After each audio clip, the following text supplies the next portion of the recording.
सबसे अलग है ये शिव चर्चा। आपने शिव कथा का नाम सुना होगा।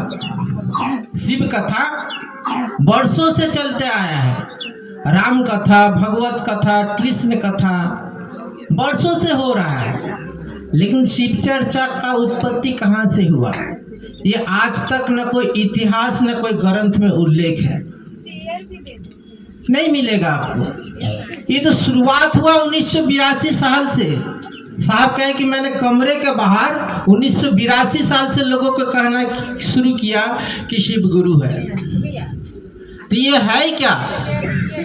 शिव चर्चा है क्या? जानिएगा नहीं। शिव चर्चा शिव को अपना बना लेने का, उस ईश्वर को अपना बना लेने का एक विधि, सहज उपाय है। 1982 में जो आकाशवाणी से कहे महादेव कि हरिंद्रानंद तुम करते क्या हो, तब महादेव को साहब कहते हैं मैं शिव का शिष्य बनाता हूँ। देखिए शिव चर्चा कहाँ से आरंभ हो रहा है मैं बता रहा हूँ। मैं शिव का शिष्य बनाता हूँ। तो महादेव पूछते लोगों को करने के लिए क्या कहते हो? साहब उस समय थोड़ा चुप हो गए, क्योंकि वो लोगों को नमः शिवाय, साधना, मंत्र तंत्र यही सब बताते थे, योग साधना बताते, चुप हो गए। तब महादेव कहते हैं लोगों से भी करने के लिए कहो। महादेव और कुछ नहीं मांगे, कुछ नहीं करने के लिए बोले, इतना ही कहा कि लोगों को शिव शिष्य बनाइए और खुद भी बनिए। लोगों को शिव शिष्य बनाते बनाते आप शिव शिष्य न बन पाए, इसका भी ध्यान रखना है हमको। आपको शिव शिष्य बनना है और शिव शिष्य बनाना है। शिव शिष्य का आचरण, शिव शिष्य का व्यवहार, शिव शिष्य का रहन सहन, इसमें हमको आपको थोड़ा ध्यान देना है, क्योंकि हम जगत को चले हैं शिव शिष्य बनाने, महादेव का चेला बनाने। तो खुद को भी ना ध्यान देना होगा, दूसरे का ध्यान देने से भी होगा। खुद को ध्यान देंगे, खुद को परिवर्तन करेंगे, तब हमारे बात समाज सुनेगा, लोग सुनेगा। इसीलिए साहब कहते हैं जो खुद को जान गया वो खुदा को भी जान गया।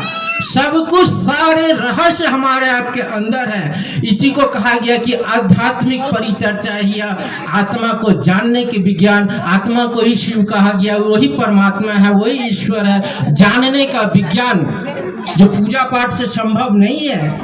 यहाँ तो खेल है सारा भाव का। गुरु एक भाव सत्ता है, गुरु शिव गुरु एक भाव सत्ता है। भावेन लभते देवता भावेन देव दर्शनम। गुरु एक भाव सत्ता है, पुत्र भी एक भाव सत्ता है। किसी व्यक्ति को अगर बेटा आवाज दे तो वहां भाव निकलता है क्या? माँ का। पति अगर भाव दे तो क्या चीज का भाव निकलता है? पत्नी का। देखिए भाव, सब भाव, सारे भाव आपके अंदर विराजमान है। गुरु शिष्य, शिव गुरु है तो शिष्य भाव का यहाँ पर ध्यान देना होगा कि शिष्य भाव मुझ में अंकुरित हुआ है तभी न गुरु। शिष्य भाव मुझ में जागृत हुआ है तभी न गुरु। हम आप शिष्य है ही नहीं तो गुरु कौन चीज का? शिष्य बनेंगे तब ना गुरु, चेला बनेंगे तभी ना गुरु का काम करेंगे आपका। वह तो चेला होंगे तो वह गुरु तो कमाल का है, आज से गुरु नहीं है, वो आपको अपने जैसा बना देगा।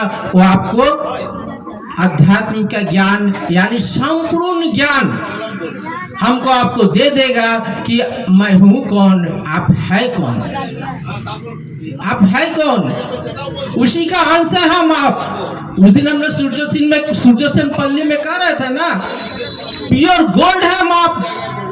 बस उसमें थोड़ा सा गिन्नी सोना मिला देता था। कोई कहता है कि हम हार है, कोई कहता है कि हम कान का बाली है। हम तो, मेरा तो दुतल्ला घर है, आपका तो टाली का घर है, मेरा तो 4 चक्का है, आपका तो मोटरसाइकिल है, साइकिल है आपके पास, लेकिन आप तो गोल्ड है, प्योर गोल्ड है, उसी परमात्मा के अंश है। अपने आप को पहचानिए कि आप है कौन। कहाँ फंसे हम लोग? हम लोग फंसे कहाँ? वो गुरु आए हमको आपको अध्यात्म का ज्ञान देने के लिए, संपूर्ण ज्ञान देने के लिए कि किसी से बैर ना करे, वो सब ईश्वर का अंश है। हर जीव में शिव है, वो नहीं रहेगा तो यह शव हो जाएगा, शव। तब कहेगा बोलो हरि हरि बोल, शव हो जाएगा, शिव है। इसीलिए संपूर्ण ज्ञान हमारे आपके ही अंदर है दीदी। गुरु के बिना हम अपने आप को नहीं पहचान सकते, गुरु के बिना हम अपने आप को नहीं जान सकते। इसीलिए गुरुमुख होना बहुत जरूरी है। इसीलिए आज धरती में तरह तरह की गुरु आए, बड़े बड़े ऋषि आए, बड़े बड़े साधु आए, बड़े बड़े संत आए, हमको आपको सही रास्ता दिखाने के लिए। गुरु आरंभ भी होता है। देखिएगा, हम ज्यादातर टीवी में देखते हैं नागाव बाबा को। नागा बाबा है, अघोर है। अघोर किसको कहते जानते हैं? जिसका मन कभी घोर नहीं होता, जिसका, लेकिन हमारा आपका मन तुरंत घोर हो जाता है। कोई कुछ बोल दिया, अरे गुरु बहना ऐसा बोल देते हैं, मन तुरंत घोर हो जाता है। गुरु भैया ऐसे बोल दिया है, घोर हो जाता। लेकिन जो अवघर होता है उसका पहले शुरुआत नेशन से शुरुआत होता है। कहाँ से जानते हैं? पहले उसका अंतिम संस्कार कर दिया जाता है। उसको जन्म और मरण से कोई पता लेन देन नहीं है। उसका मन कभी घोर ही नहीं होता, वो है अघोर। और सारा खेल तो इस दुनिया में मन का है। चाहे जो भी ऋषि साधु संत आए हैं, सारा खेल मन का है। मन हमारा आपका उससे जुड़ जाए, शिव बन जाए, कभी घोर ना हो। गुरु अपने शिष्य को संपूर्ण वास्तविक रूप से जोड़ते हैं अपने शिष्य को। हमारा आपका भी मन कभी घोर नहीं होगा। कब? जब हम शिष्य बनेंगे तब। चेला बोली वाला चेला नहीं, दिमाग वाला चेला नहीं, दिल से। क्योंकि रिश्ता दिल से बनता है, दिमाग से नहीं बनता है। हम अपने परिवार के साथ संबंध बनाए, क्या दिमाग से बनाए? क्या दिमाग से बनाए? न दिल से बनाए। दिल से बनाया है तो गुरु के संबंध भी दिल से, भाव का खेल है। दिल से संबंध बनाइए और दिल से अपने गुरु महादेव का काम करना है। आपका बात समाज सुनेगा, जरूर समाज सुनेगा। आप इस काम को करिए, आपका इसी से बेड़ा पार हो सकता है। बल्कि आप पूजा पाठ में फंसिएगा तो भैया नहीं होगा। क्योंकि पूजा पाठ साधना करने के लिए भी गुरु की दरकार होती है। गुरु के बिना पूजा पाठ जब तक साधना तो हो ही नहीं सकता। इसीलिए हनुमान चालीसा पढ़े ना, उसमें भी लिखा है ना, गुरु के बिना कोई पूजा पाठ। हम तो हनुमान चालीसा के विषय में नहीं जानते हैं, लेकिन उसमें लिखा हुआ है कि गुरु के बिना कुछ भी नहीं संभव है। इसीलिए मनुष्य के जीवन में गुरु आवश्यक है। और शिव ही गुरु, सबसे बड़े गुरु अगर जीवन में आ जाए तो फिर तो कमाल ही कमाल हो जाएगा भाई बहन। इसीलिए कहेंगे कि जितना साहब कहते हैं तीन सूत्र पे ध्यान दीजिए, चौथा पांचवा सूत्र करने का प्रयास मत कीजिए, न तो फिर से 84 लाख योनि भ्रमण करना पड़ेगा।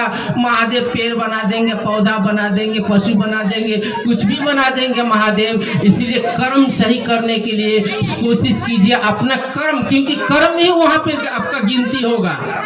जन्म का दाता माता पिता, कर्म के दाता हरिंद्रानंद। शिव से का कर्म का दाता है वह साहब श्री हरिंद्रानंद। इसीलिए साहब श्री हरिंद्रानंद जैसे बोलते हैं, जो बोलते हैं, पाई हमको हिसाब से हिसाब उसी तरह करना होगा। हरिंद्रानंद की बातों को सुनना होगा, उनके काम को बढ़ाना होगा। वह कर्म के हमारे शिव शिष्यों का दाता है।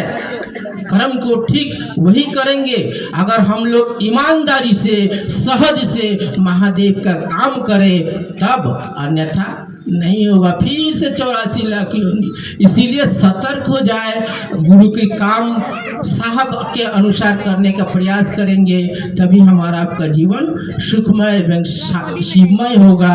इसी आशा उम्मीद के साथ आप सबको मेरा प्रणाम।